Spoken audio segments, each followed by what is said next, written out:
Hello, and welcome to another episode of the Ozymandias Project. Trireme Transit, the newest and most reliable state-of-the-art time-traveling transportation service, is now boarding for all new and returning passengers. Now departing, present ponderings. Next stop is Ancient Odyssey. Hey everyone, and welcome to episode 18 of the podcast. This week, I had a lot of fun speaking with a fellow Chicagoan, Dr. Joe Manning, the William K. and Marilyn M. Simpson Professor of Classics and History at Yale University. His research interests are in the economic and legal history of the Hellenistic world and Egyptian history. His current focus has been the historical interpretation of the Greek and Demotic documentary texts of the Ptolemaic period, the role of archaeology in the context of Ptolemaic economic history, and the applicability of social science theory toward understanding the contextualization of the historical developments in the Ptolemaic Empire. We dug into why classics and Egyptology need each other to succeed, examined ways to break down boundaries between the humanities and sciences, and had fun speculating what a numismatist as a film or TV protagonist would look like. This conversation offered me the unique opportunity to ask questions about both Egypt and Greece, which is not something I can often do. Enjoy the episode, and I'll speak to you all soon. Thank you for joining me this morning. I just wanted to start out with a little bit about your background, as in, can you tell us a little bit about yourself and what are your areas of interest? Well, I'm from Chicago originally, born in Champaign, Illinois, at the University of Illinois, but grew up in Chicago area. Bit of a weirdo, but not so strange for ancient historians or Egyptologists, in getting a very early interest in Egyptology when I was 10. Combination of various things from school, but also from visiting the Field Museum back in the day when it was an old-fashioned museum, which I rather liked. I haunted the halls of the Field Museum in Chicago and the Oriental Institute when I was a kid, and never lost that interest. So I was captured by the field in a sense, and I've gone off from there to do different things, but sort of related to Egyptian material primarily.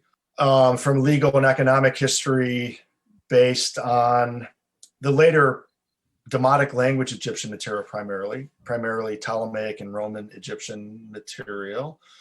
But now sort of doing a lot of climate change and climate history work that I've fallen into because the science now is so good. And we know a lot about the Nile anyway, from historical records and from physical records. So it's a hot area that I've fallen into 7 years ago or so, and working on that pretty much full time these days. So I've evolved quite a lot from being a 10-year-old, which is a good thing, but that's where I'm at. Yeah, that's awesome. I have a special place in my heart for the Field Museum and the Oriental Institute, because I also grew up in Chicago. And I'm actually sitting in Chicago right now. Are you? I didn't know that. Oh, great. Yeah. So unfortunately, with COVID, I can't go to these museums, which are right just downtown. But I when you said that you had these very fond memories of going around and being a regular at these museums, I did too. When I was in high school, all I wanted to do was be at the museum. So it was, it brought back a lot of good memories there. So, Okay, I also wanted to be an Egyptologist. When I was in 6th grade, I got it in my head that I was going to be the world's greatest Egyptologist, and that I was gonna, oh my gosh, I think I said, I came home and I told my parents, I'm going to be the one who finds Akhenaten's body and like Nefertiti's body. I was like, I'm going to do all this great stuff. And life doesn't work out that way. So I ended up going classics instead. But I know that you kind of have dual expertise, because I believe you do some Hellenistic Egyptian crossover stuff. Yep. Is that right? Okay, great. So how did you make the decision to do, how did you get to that decision? Because I know so many people would say, okay, I don't want to do both. So they usually choose one. So how did you figure out, hey, no, I can do both? Yeah. Boy, that's a good story. I think, I was a very geeky kid, very shy, still am shy, but it's a people business that we're in academia. So one does what one has to. And, as a kid, at some point, I must have been 12 or 13, the Oriental Institute, I was a member of that place as a kid. And they have they used to have an open house once a year where you could wander the hallways, and professors were actually in there in their offices. And I wandered into this professor's office, George Hughes, this kindly old man, an amazing man, amazing scholar. And he had all these demotic papyri from Hawara sitting on his desk, literally, that he was working on that for years. The edition of these things is now out. And he just explained to me that these are real estate contracts, and he was reading them, and I just couldn't believe it. I go, wow, that kind of information is really attractive, really interesting. That sort of captured me when I was a kid, and that's what I ended up studying when I was a graduate student at the Oriental Institute. But I also had historical instincts. So not just reading the texts, which is what a lot of people do, or translating them, publishing them, but the so what question. What do these things mean? What do they mean historically? How do we understand this world that we're looking at? Because these are real human beings who are selling their houses or leasing their land. It's just so fascinating and so immediately appealing. But what's the world they're living in? They're living in a multicultural, very interesting world. And to understand that, you have to look at the Greek material. You have to look at what Greeks are doing, because they're running around in Egypt quite a lot after 300 BC, but they'd been there long before that, of course. So I guess I was always interested in reconstructing what life was like, in a sense, holistically. What is human experience like? Who are these Greek neighbors that we hear about in the house sale, where the guy next door is a Greek soldier, for example?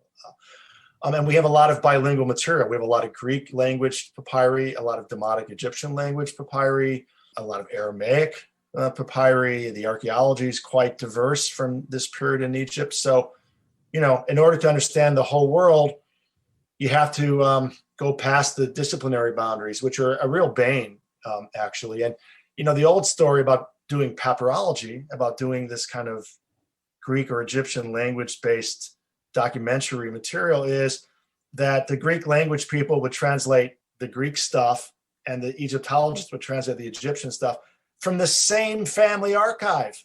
It was divided up between departments. Well, no, it's one family archive. You have to do it together. And this is what the Leuven School in Belgium is so good at. And I've been really influenced. I have a lot of good friends there. I spend a lot of time there now. And you have to understand the world whole, that it is a multicultural, bilingual world, at least bilingual. And the more you know about it, the more languages you know, the more you understand how fascinating, how complex the world was. So that sort of forced me to I think there's no other choice. You have to do classics. You have to do Greek, at least. You have to understand the Greek material, the Greek cultural material as well, and how it's interacting with Egypt, and what that causes in terms of cultural change and social change, which it does. So anyway, it was kind of forced on me. Once you see this stuff, you go, okay, I gotta go off and do that. I have to go learn Greek, and et cetera, et cetera. It's so it goes.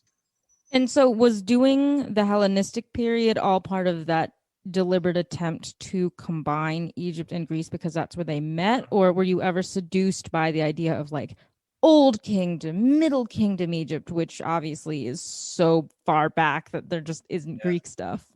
Yeah. Well, Egypt's fascinating. And of course, once you go to Egypt and spend time there, it's just more amazing. No, the political history of the earlier material, it is interesting. There's great material, but it's pretty fragmentary the further back you go, which I never really liked. No, I was not really attracted to the Pyramid Age per se. What I'm attracted to about Egypt, though, is it's a place you can do long-term history. It's one of the few places, China's the other one really, where you can do long-term political and economic history, because there's documentation that goes pretty far back. And so in terms of some things about long-term history, I'm very interested in it. And of course, the Nile River, above all, I'm really interested in. So anything that gives me something about Nile River conditions, I will go and get, even if it's from Neolithic period Egypt, if that makes sense. So in terms of the overall environment of Egypt, yes, I want to go as far back as the Holocene record takes us, let's say 10,000 BC or so, because that's really interesting to get some long-term history, which is really important for all kinds of reasons. But to drill down on one particular period, I mean, you have to have expertise, of course, in something. But the Ptolemaic and the Roman material is so appealing because of the density of the record, which we don't have earlier. Yeah, I think that's really cool. I think that's really valid. I would say I was interested in earlier Egyptian history, but then again, the evidence is just we don't have as much of it as we do from the later periods. So that's I think it's a shame because I'd love to have more and more and more. Oh yeah, no doubt. No doubt. I have some late period colleagues who would say, well, we're in Greco-Roman material, but if I had my choice, I'd study the Old Kingdom. If we had the records from the Old Kingdom like we do, then I'd be all over the Old Kingdom. And yeah, you can sort of understand it. Of course, it's the first great phase of Egyptian history with a lot of accomplishments. The cultural material we have from then is spectacular, and we just have hints of it, of course. So yeah, I can understand why you'd want to go back. Definitely, and the frustration of not having the records you want. Yeah, definitely the pyramid age. I mean, when I was younger, it was all about the pyramids and the mummies and the I don't know, dead things. So, but so, and I don't know many scholars who combine. Well, and I mean, I know they're out there, but this is, I suppose, just like a me personally thing. But I don't know many scholars who also have some kind of more contemporary component like economics that they add to it, just because I don't usually associate scholars liking money, financial math things and history. Just that's maybe a me thing because I just don't like dealing with finances. But so where does the economy come into all of this now? What is it about like ancient money that got you? Yeah, so I think it's probably personality, as you say. I like economics and law broadly as disciplines, as fields. It's challenging to look at ancient economy because it's not the same thing as modern economies, of course. So one has to be really careful about using modern analogies or modern theory. I like that challenge, actually. So in part, it's appealing. I think in part, I was at Stanford for a lot of years, and the social sciences, the historical social sciences, and especially economics at a place like Stanford is rather dominant and pretty spectacular. I mean, there are economists. I forget how many economists there are at Stanford. A lot in the business school, in the economics department, in the Hoover Institution, in political science. I mean, they're sort of all over the place, and so it's hard to avoid. And so, in part, when you get into a crowd there of interesting people, which I did, I just started attending economic history workshops every week. I mean, for years, and I got kind of an education.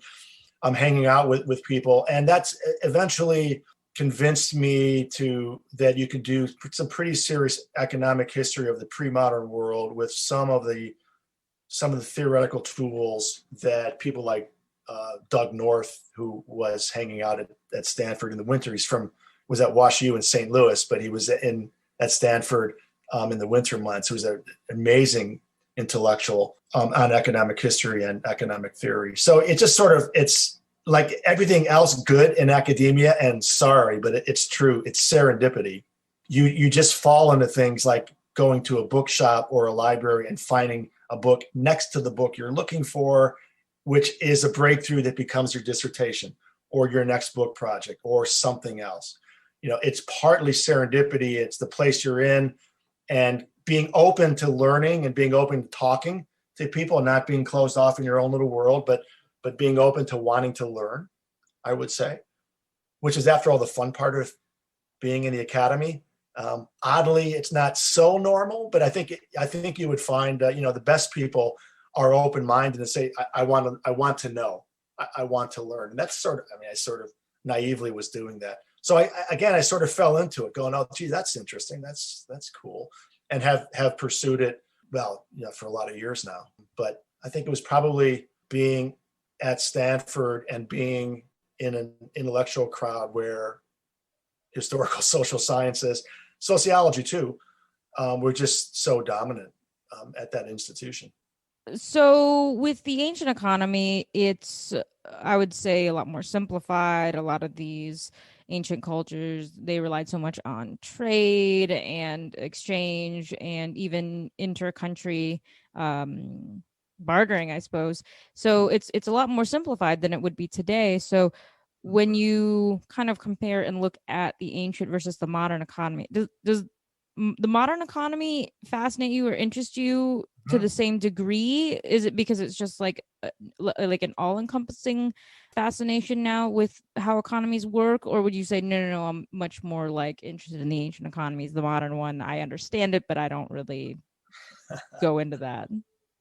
Yeah, no, I mean, I am interested in economics to the extent I can be, of course, and the modern world. It is obviously very different. I was just having a conversation earlier this morning about this. There's a lot of things that an economist or even someone interested in the ancient world would look at an ancient contract and say, like a real estate sale in Demotic from 250 BC, and say, God, that looks really modern to me. And indeed, so the thing is, it's actually an ancient feature of modern societies. It's the other way around, that some institutions, legal institutions, even some economic institutions around agreements, around credit, and so on, go pretty far back in history, that things were worked out in these earlier societies. They're sophisticated. They're less complex than modern societies, to be sure, but they're quite sophisticated. And some of these things that were worked out, even in terms of trade, like the Phoenicians, and how do you construct a contract with a people you don't know that you're encountering in Spain, but you're trying to bring stuff from Spanish silver mines back to the Eastern Mediterranean, and you're exchanging textiles, let's say. The Phoenicians were working out, I think, pretty sophisticated contracts already to this end. And so that's an important thing to consider historically, with all the differences between ancient and modern, for sure. We just can't import modern things or ideas back onto the ancient material. But the more important point, I think, is that there are ancient features in our system that are still around because they're pretty decent. They're pretty decent institutions. Yeah. So would you recommend then current economics students taking ancient classes or vice versa, just based on what you know? I do. Yeah, I have economics majors. I taught the ancient economy in the fall here, and half the class were economics majors. Yeah, and they loved the class. They were surprised by a lot of the material, and it opens their minds to a different world, to a different way of thinking. To economics is not just about the last 50 years, which is how economists often work on things and try to solve problems just based on post-World War II world. Which is a different world.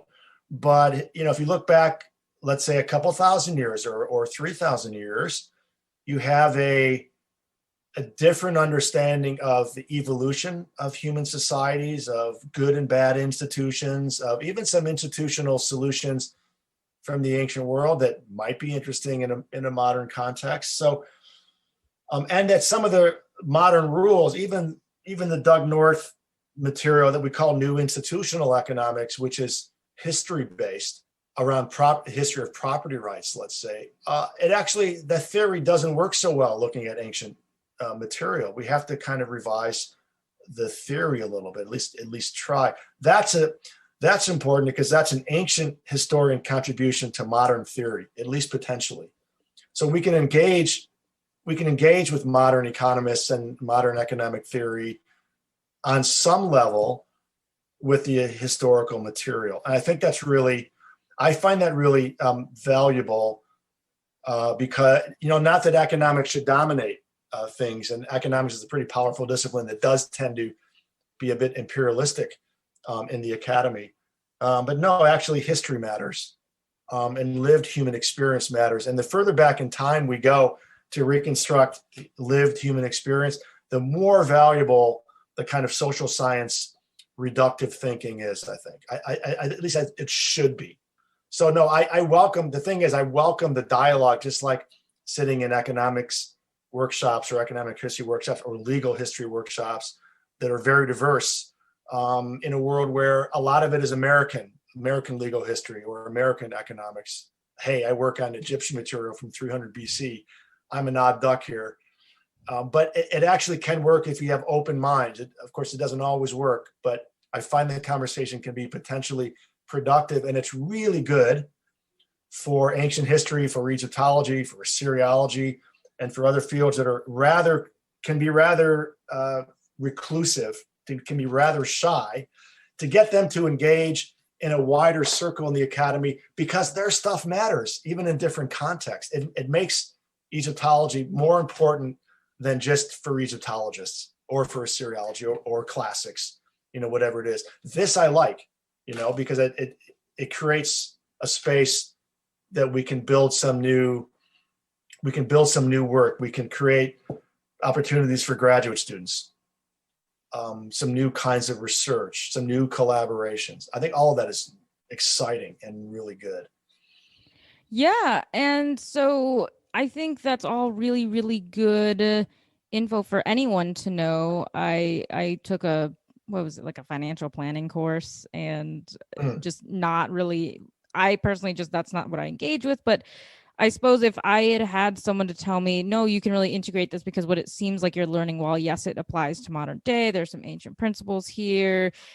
I think if someone broke it down and really walked me through it, I probably would have found it much more interesting. And so I kind of now want to go back and take some sort of economics class just to see what I would have gained from it. So that's one thing that I kind of regret. But I would say, then as an expert, as a scholar of the ancient economy, but also having this great perspective and looking at how it affects now, how it affects the last 50 to 100 years, if not maybe 150 years, whatever, just looking at sort of, we are very America-centric. So what would you have to say to some of these modern squabbles that we fought about in the past and we're still fighting about now? So we've had several different economic ideas filter through this country. Reagan economics, the economics after the Great Recession in 2008. That was a completely different strain of thought, I would say. When you look at people having these squabbles, and then you hear chatter around our country of, oh, well, how do we fix our entire economic system? Do we fix our taxes? How do we change all this stuff because the system is not working for us? Looking at that, what would you say to these people? And from an ancient historian perspective, I mean, there are a lot of lessons from the ancient world that we sometimes have a hard time. It's a hard time to truly understand because of the differences. But I mean, one of the great lessons is demography, of course. That's a very boring, old-fashioned topic. And the ancient world is much tinier than the modern world. Just look at the population size. I mean, the whole of the Roman Empire, whatever it was, forget the estimates. Let's say it's 50 million for the whole of the Roman Empire, something like that.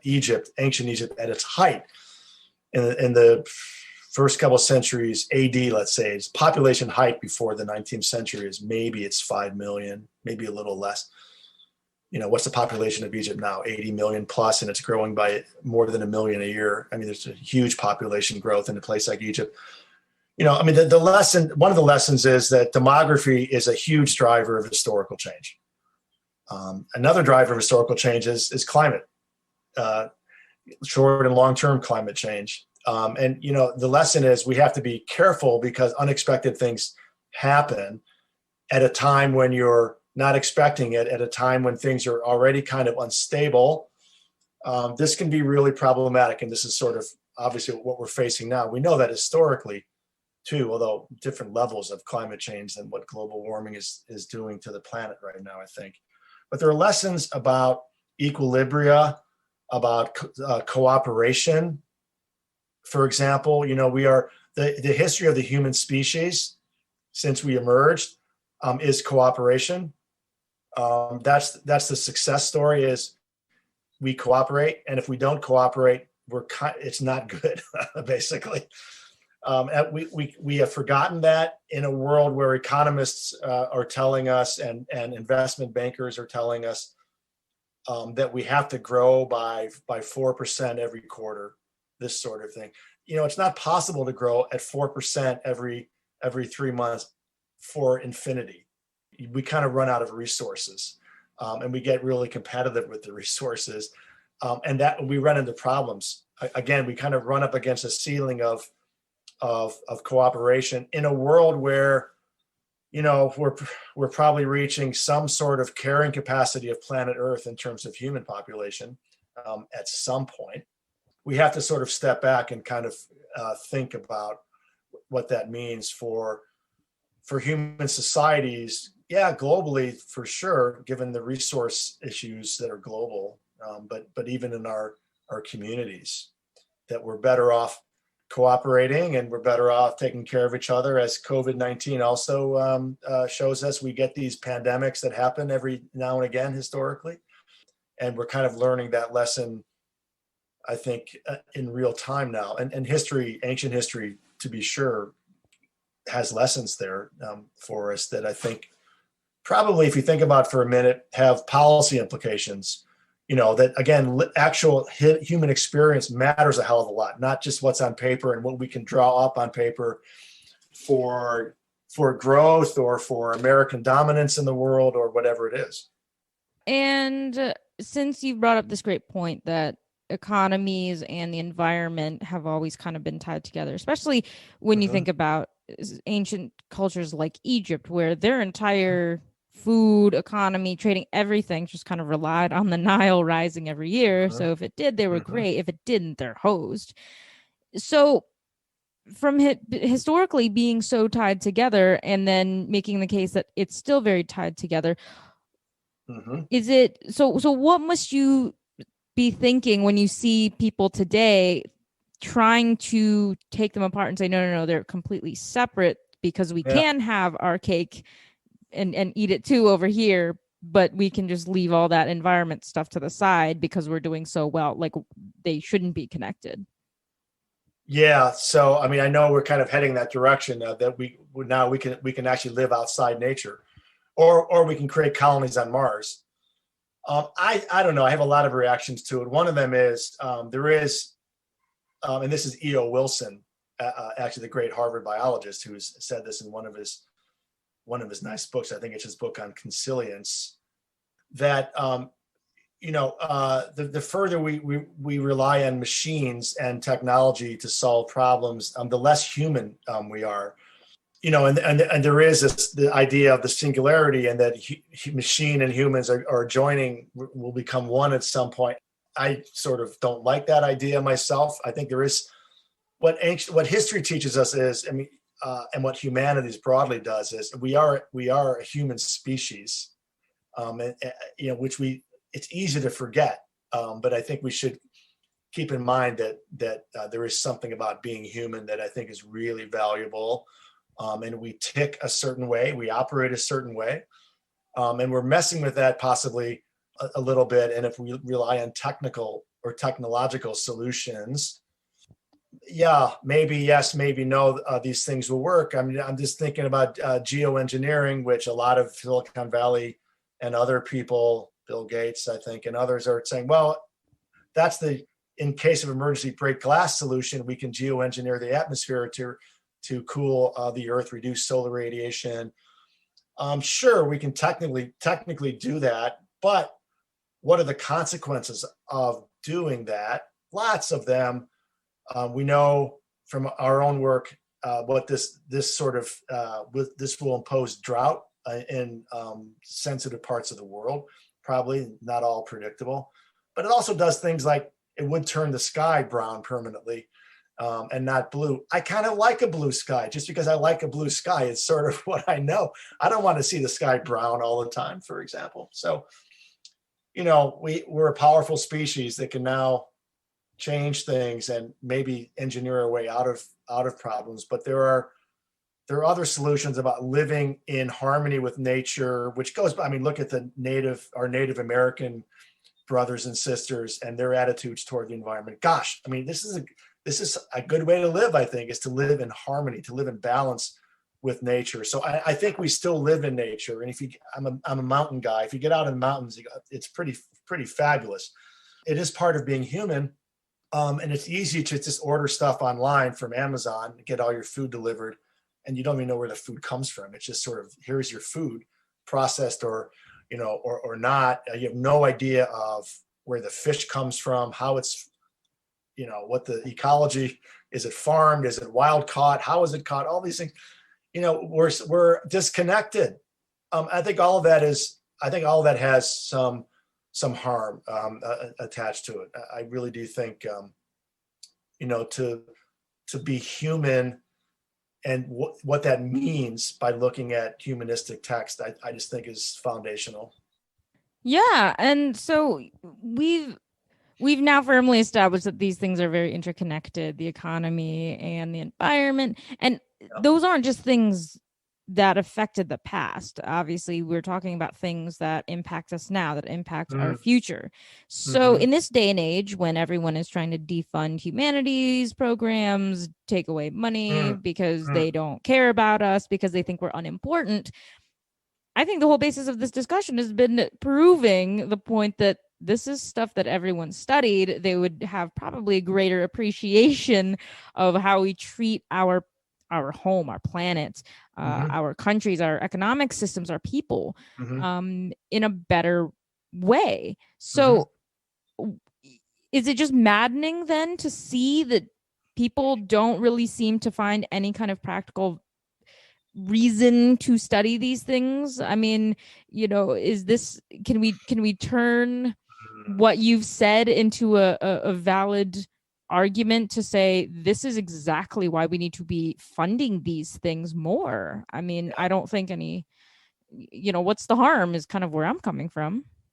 What's the harm, but what's also the positive good? I would say, so here's how I look at it. I mean, it's potentially, it's sometimes a little bit discouraging with students too. And you understand the distraction and the great stress people are under these days, to want to be practical and to want to be presentist, as they say, think about the now and the short term. I think the humanities has so much benefit for taking us out of that, for sure, and actually to slow us down. I mean, humanities, generally, the work of humanists is slow, but that's a hugely beneficial thing, to slow down and to think. And humanistic research is slow. You have to slow down and you have to think. That's a huge benefit. Yeah, it's frustrating that not everyone sees that, given the hyper movement, the Twitter, social media world we kind of live in. I do think we have to slow down. We do have to unplug and disconnect. But there's also more important things about the humanities. From my point of view, I would say it's up to if you as a humanist engage with the economists or the public policy people or whatever it is, the lawyers, or, I just think we have to engage and we have to make the case in different ways that the stuff we're doing matters. And it matters at multiple levels. Even the historical data we have, just from a data point of view, I think, in the climate change work we're doing, we have historical data, my stuff, back to 300 BC, a lot of interesting material that climate scientists and climate modelers don't have and don't understand. This is what we're doing in our project now, is linking historical data with climate modeling and statistical analysis and paleoclimatology. And it works really well. We can actually reconstruct environments now in some detail pretty far back. And Egypt's a central place for this, given the Nile and given the records we have. And so it's directly relevant even to modern policy concerns about East Africa and the East African monsoon and how it behaves and how we know it behaves historically, et cetera, et cetera. So at different levels of how to be human, but even just from a data point of view, the humanities has a huge amount of just centrally important material in it. And nowadays it's up to the humanist to say, hey, listen to me, make the case. And it's hard, and it's hard. You don't always get the attention. That's frustrating. But I think it's a challenge that we should just accept. And I think also here's where the opportunity is. And I find that with undergraduates, for sure, grad students these days are a little bit more worried given the job market and the academy at the minute. But I think if you engage and think through stuff, there's huge opportunities for and actually all sorts of work to do that's yet to be done. So I think we're at a frontier. I think we're at this. I'm waxing eloquent just talking to you, but I think we're at a new frontier of humanistic work, which is only going to get more interesting and more important in the next 10 years or so. But we have to keep pushing it. Yeah, and I'm curious. I mean, it's okay. I don't know if you would know this specifically, but I'm just curious, do you get a good sense of how many students on any given semester or year you get who are not in classics or something classics adjacent? Oh, most of my students are not. Most of my students in an average year are doing public policy or economics or history, but modern fields, modern American history. The tiny minority of students are doing ancient stuff as a subject, small numbers. That's so interesting. So maybe is that a way that we kind of make an actual tangible case for ourselves? If these people who are in charge of the purse strings want numbers, would it be feasible to take people who also teach similar things that you do, take the data from these classes and say, look how many people are not classics people or Egyptologists. Do you see how relevant this is if everyone taking this class are involved in some more modern field where it's perceived that they're going to go on and either earn the big bucks or they're just going to impact and change the world because they're poli-sci majors?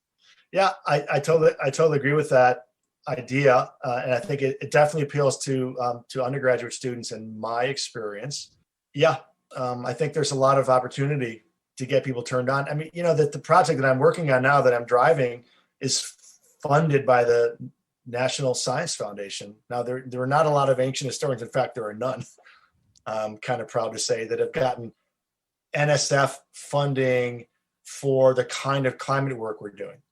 And it's odd. I mean, they were struck by it. Ptolemaic Egypt. What is this?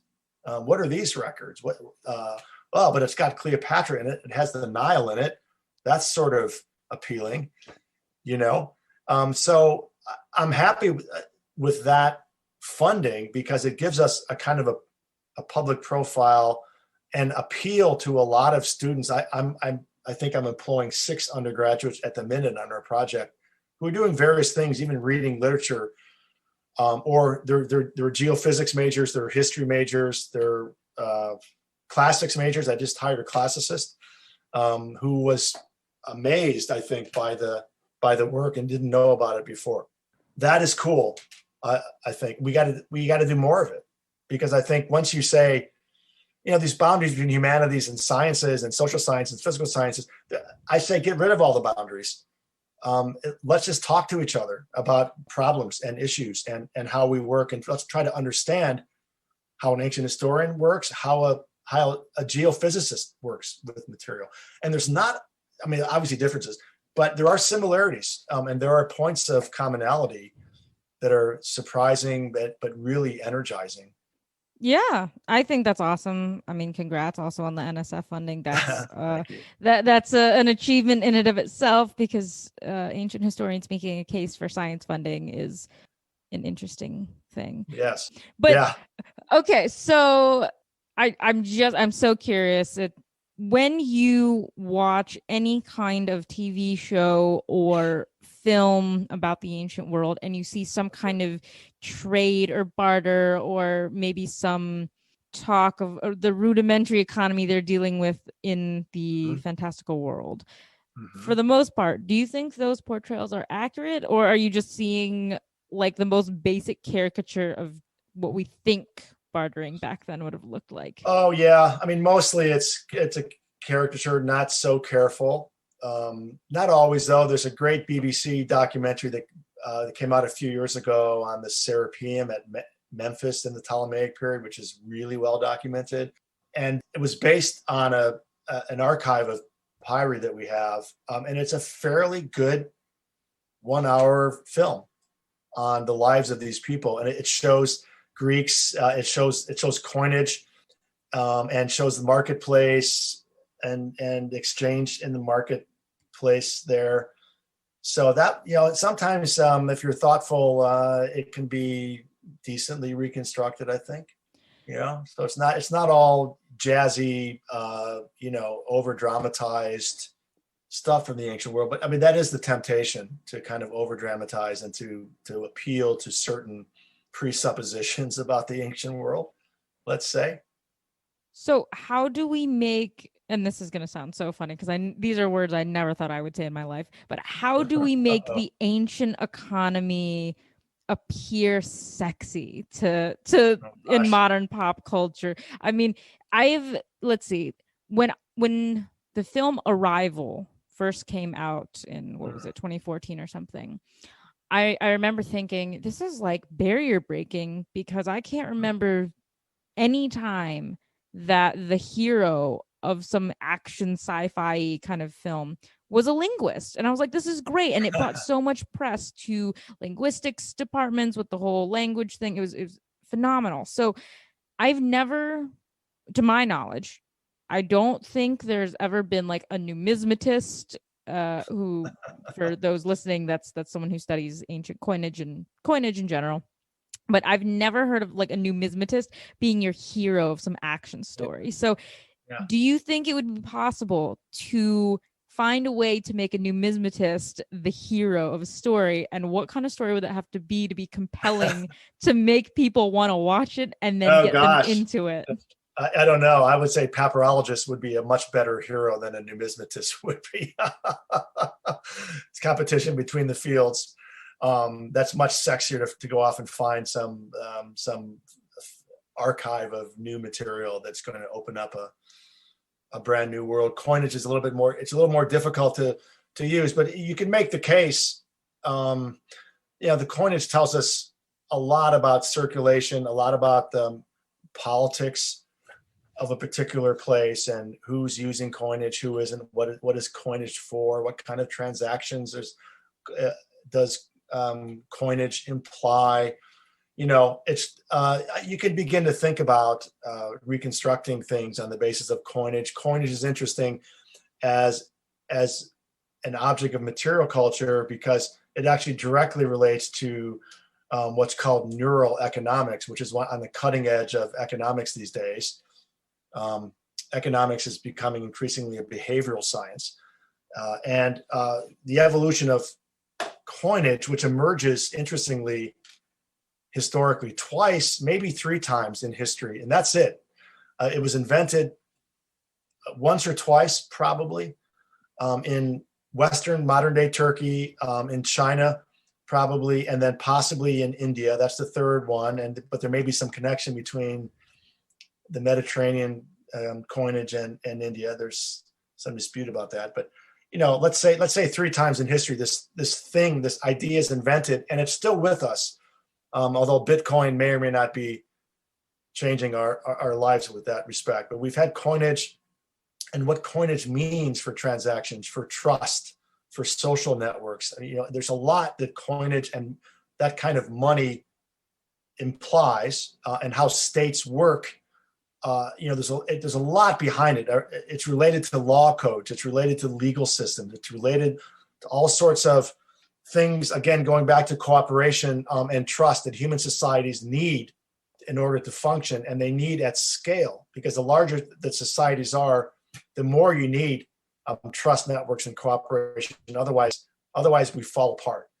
And so there's a lot of interesting work and ways to think about what a coin in a particular place means. So yes, I could imagine movies, or if you're talking games, I'm less informed of that, but I could imagine just finding a coin somewhere that might tell us a lot about, you could tell stories about a single coin.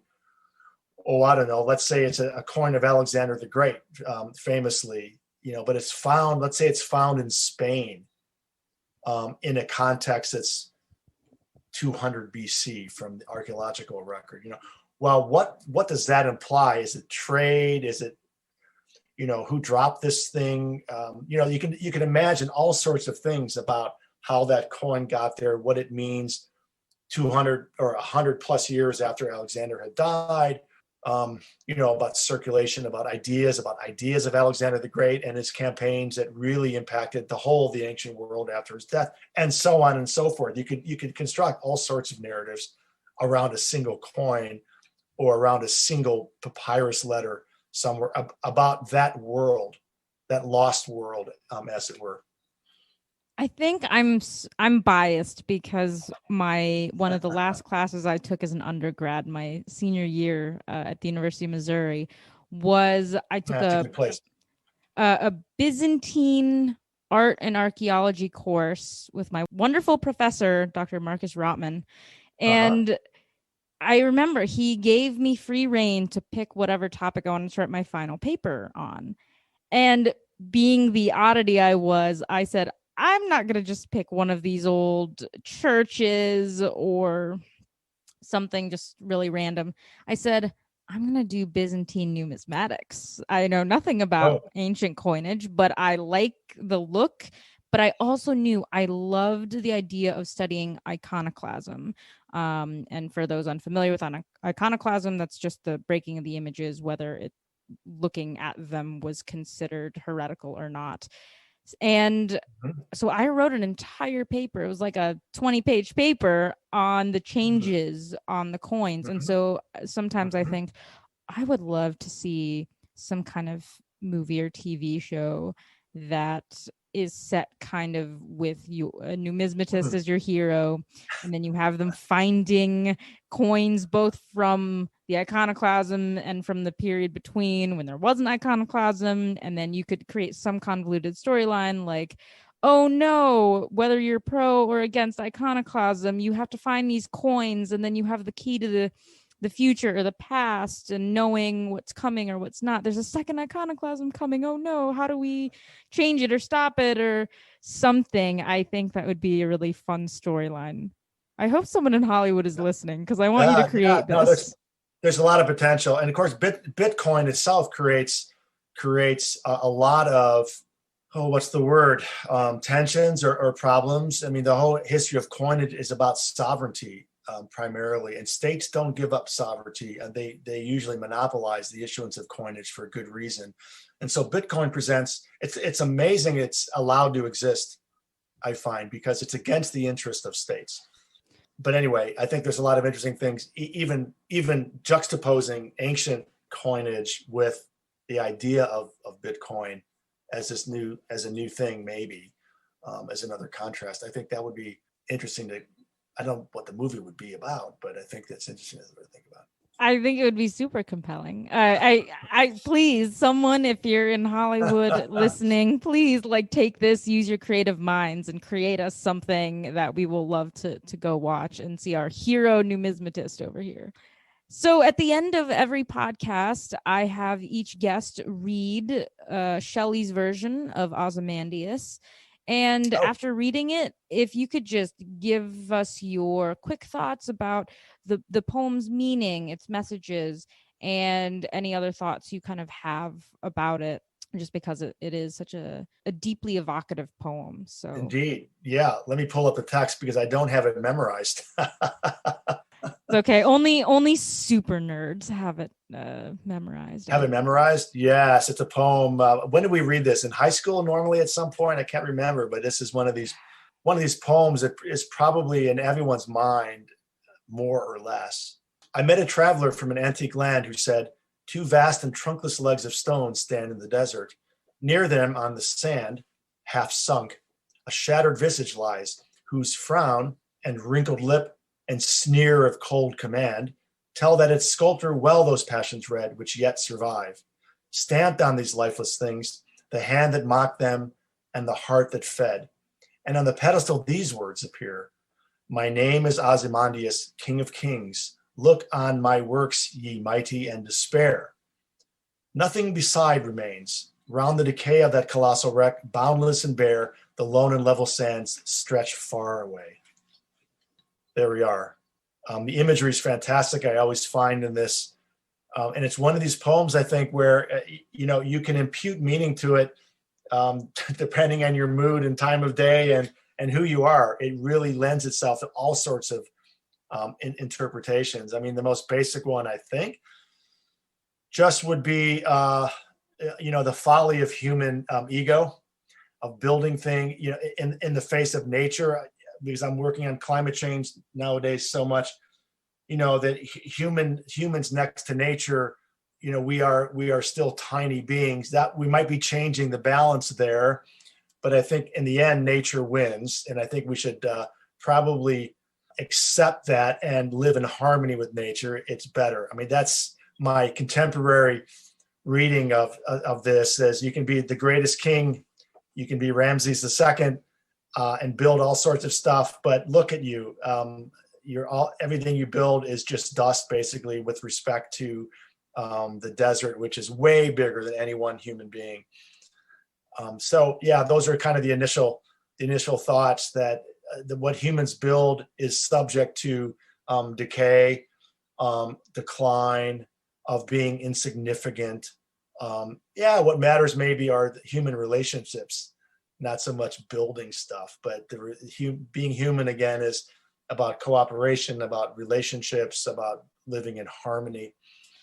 That's better than building large statues of yourself. Yeah, I think you hit the nail right on the head. I mean, that's exactly how I usually think about the poem. That's usually the definition I give. So that could not have been a more perfect answer. And so just kind of playing off of those quick thoughts, that definition, which is what I use as well. The last question that I usually ask guests, because it's become my favorite question ever, is going off of that idea, that definition that you've just wonderfully given us. Is there anything today in the modern world that you would say is a modern Ozymandias? Is there a modern Ozymandias? They're all over the place. Yeah. I mean, they're all over the place in various ways. Just walk around a campus and look at some grandee who's given a large amount of money and has a building named after them, for example. That's everywhere. There are also big monuments to human ego. I mean, everywhere you look, in a world that's increasingly unequal, where a few are controlling lots of the money. It's easy to think that the human ego and wanting more always, for what reason? For status, for prestige. It's just going to become a broken statue in the desert. Why pursue that, for example? It's better to do some human good, I think, and why not be anonymous? It always sticks in my craw a little bit to see fancy buildings we don't need necessarily, but somebody's ego says, I'm going to give you a large amount of money, but I want to memorialize myself or my family forever. It's like a large cemetery writ large or something, I mean, and that's human vanity. You could do other things for societies that's not sticking your name on a large building that a campus doesn't need, for example. That's probably better, probably better off, maybe better off being anonymous and doing good work, helping people in various ways. God knows lots of people need it. So yeah, I mean, I think we have many Ozymandiases, way too many of them, actually. In ancient Egypt, maybe there was just one guy who monopolized the Ozymandias large statue business. But now we're, increasingly self-absorbed in general, and the very wealthy are even more so. And I think that's a problem. Yeah, and unfortunately, I don't know how we pull ourselves out of it. If we're thinking about the statue itself, yeah, it's kind of destroyed, it's shattered, we wouldn't even know about it if it weren't for the artisan who created the thing. But I'm sure that Ramesses thought he would his civilization would reign for ever, right? For Yep. millions of years. And Mhm. yeah, Yep. so it's an interesting place where you find yourself kind of at the pinnacle, right? I would say most Americans would say we're at the pinnacle of creation of our society and we're only going to get better. And so Mhm. sometimes, yeah, I wonder, well, 200 years from now, much less 2000 years from now, Mm. what from right now is actually going to still be here? It's a question I ponder quite often, and I think would be Yeah. really interesting to see. That is, if the environment does not kill us first, because we're not Mhm. treating Mother Earth very kindly, I don't think. Yeah, no, we're not for sure. Yep, that's true. But thank you so much for agreeing to join me on the Pleasure. podcast. It has been so lovely to be able to talk to you this morning and hear your wisdom. And it's always exciting to discuss the economy and the environment in the context of both the ancient and the modern perspectives. That was great. It was great to be here. That was a lot of fun. That was a very fast hour, actually. I know it always seems to go too fast. Trireme Transit is now departing ancient Odyssey. Next stop is Present Ponderings. I met a traveler from an antique land who said, "Two vast and trunkless legs of stone stand in the desert. Near them on the sand, half sunk a shattered visage lies, whose frown and wrinkled lip and sneer of cold command tell that its sculptor well those passions read, which yet survive, stamped on these lifeless things. The hand that mocked them, and the heart that fed. And on the pedestal these words appear: My name is Ozymandias, King of Kings. Look on my works, ye mighty, and despair. Nothing beside remains. Round the decay of that colossal wreck, boundless and bare, the lone and level sands stretch far away.